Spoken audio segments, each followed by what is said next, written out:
today, dating this message, is the 11th day of the Derek Chauvin trial going on in Minneapolis, Minnesota, for the murder of George Floyd there on Chicago Avenue in front of Cup Foods.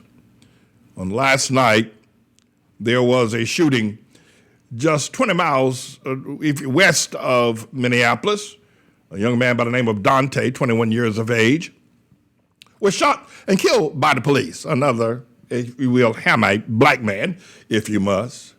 He allegedly was stopped by the police, had a warrant allegedly for not reporting to a parole officer for an armed robbery charge, and one thing led to another, and he was shot and killed by the police. And also down in Carroll County, Georgia, next to the Alabama, if you will, state line of Georgia, just west also of Atlanta, Georgia, two Hamite men driving along in a SUV at more than 110 miles per hour on a local road, was then pursued by local police officers there in Georgia. And once the police officers got close enough, someone in the vehicle driven by the two black men or Hamite men opened fire, hitting one of the police officers. They returned fire, killing one of the occupants of the vehicle and wounding the other. So in the midst of this global gripping trial of police and black men and death at the hands of black men, we have these two shooting incidents, and the beat goes on. And let me say it's going to get worse. Let me qualify something here, because I want to do two things in qualifications. I believe George Floyd was murdered, and that Derek Chauvin should spend the rest of his life under the jailhouse. I believe that. But I also want to assert this, that I have a position of authority that most don't have. I resisted arrest on 2 occasions. I was arrested several times. I resisted arrest down in Miami Beach on a couple of nights just before Christmas Eve. I ran through Miami Beach, a bunch of police officers, police cars.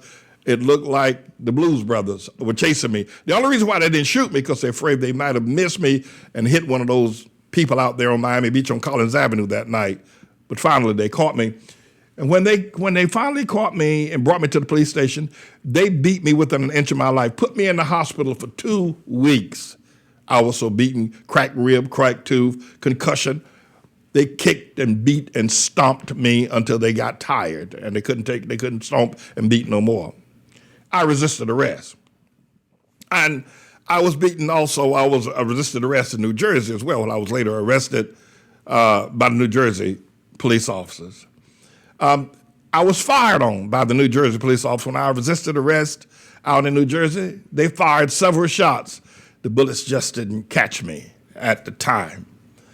But I want to say about George Floyd, had he not resisted arrest, he might be alive today. Now, I know how that's going to go with many of y'all. I know where you're at. But you need to listen to me. You ain't never been where I've been.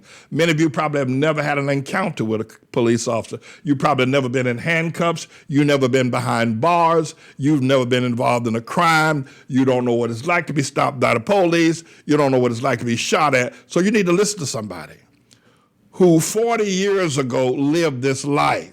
I think I can tell you something if you listen. Now, you can be hard-headed and crazy, but Al Sharpton can't tell you. Well, maybe Al Sharpton can because he is a convicted drug dealer. But these other people can't tell you anything. Listen to me.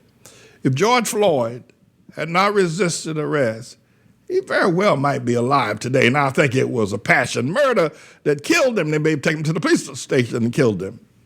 You know, Jacob Blake down in Atlanta, there by the Wendy's burger place there going back last year, he ran. Michael Brown, there in Ferguson, Missouri, resisted arrest. These people's names you would never know. Even Trayvon Martin, while George Zimmerman was not a bona fide police officer, he was a security agent, and Trayvon Martin decided to beat the snot out of him. and George Zimmerman bust the cap on him.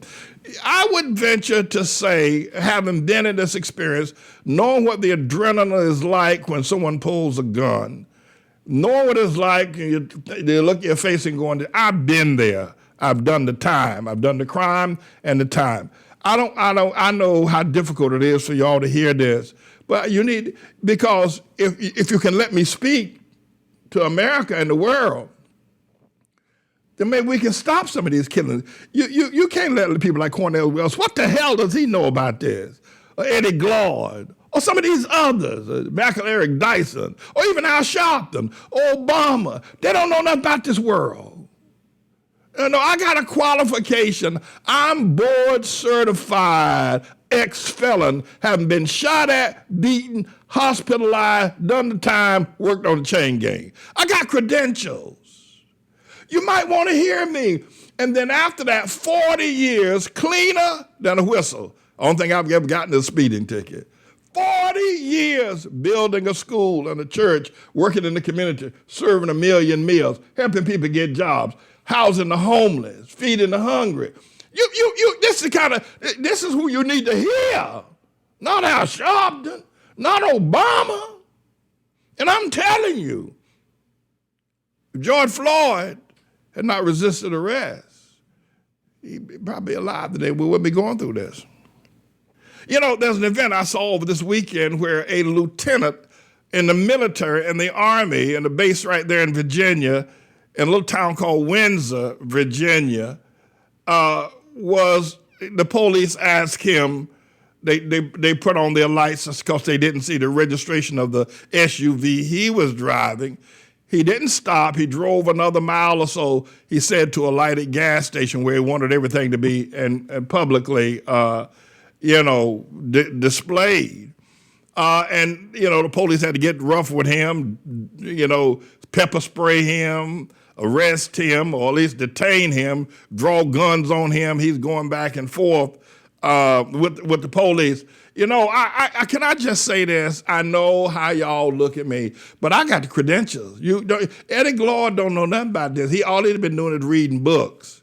All he's been doing is reading books. And the reason why Malcolm was so effective is because Malcolm had something to say. He'd been there. He'd gone through it before. You listen to these college boys, half of them talking black and living white. But I've been there. And I'm going to tell you, what I saw with that military, that lieutenant boy the other day, he's either crazy or foolish, or brave, rather, let me say, crazy or brave. Because he knew what he was doing. He knew that really the police can't arrest you unless they announce the charge. And you don't have to get out your car. You don't have to get out. Now, anybody who got a gun pointed at your head, the hell with what the law said, get out the car, man. This man got a gun pointed at your head. I know the law says you don't have to get out. He needs to announce the charge, make it clear, etc. And if he doesn't do that, you don't have to get out of the car. But the man got a gun pointed at your head. We can deal with that. You can sue him later. Get out the damn car. He wouldn't do it. You know what? I think he set it up. I really do. I think this boy looking for attention. I think he's crazy.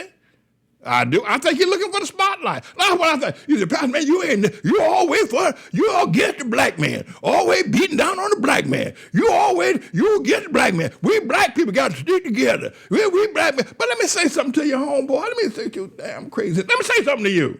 You know damn well if Trayvon Martin had not resisted, he'd be alive. You know it. So you're saying we'd rather see them die than listen to you, Manny, because you ain't for the black man. You coon. You walk a Tom. You ain't for the black man. But Trayvon Martin would be alive today. And so would George Floyd. They'd be alive. So you're saying you'd rather see them dead and you can get out in the street and raise all kind of hell, rob and loot and burn down the community rather than listen to me. Is that right?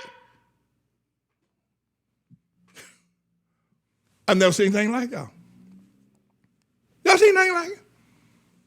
This boy, Dante, right, while the trial is going on in the courthouse in Minneapolis. He's 20 miles away getting shot by the police and dying in front of his girlfriend with his mother on FaceTime.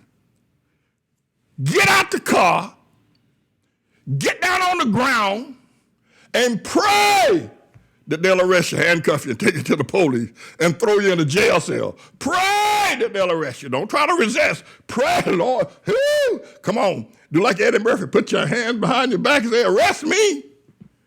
I've never seen anybody like y'all. I've never seen anybody like y'all.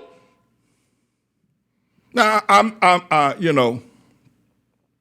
I mourn the death of George Floyd.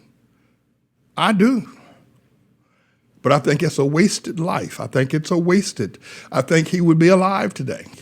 Now, and I do have my doubts about Derek Chauvin. I think Chauvin and George Floyd had a thing going on with a white woman. But they might have just beat him the way they did me. So if all four of these persons, and there are other people, and I may say something, you got some crazy police, ain't no doubt about that. You got some crazy preachers, you got some crazy church members, you got some crazy people. See, but you got some police, you got some rogue, you got some showed up, stomped down, if you will, gangsters on the police force. I know that. Gangsters, even racist. But don't give them an opportunity to get your goat. Don't give them an opportunity to get you. Don't. If you don't know whether the police is stopping you as a gangster or not, play it like he is, and so here you go, arrest me. Take me to the po-po station, and pray to God that they'll lock you up and you can live.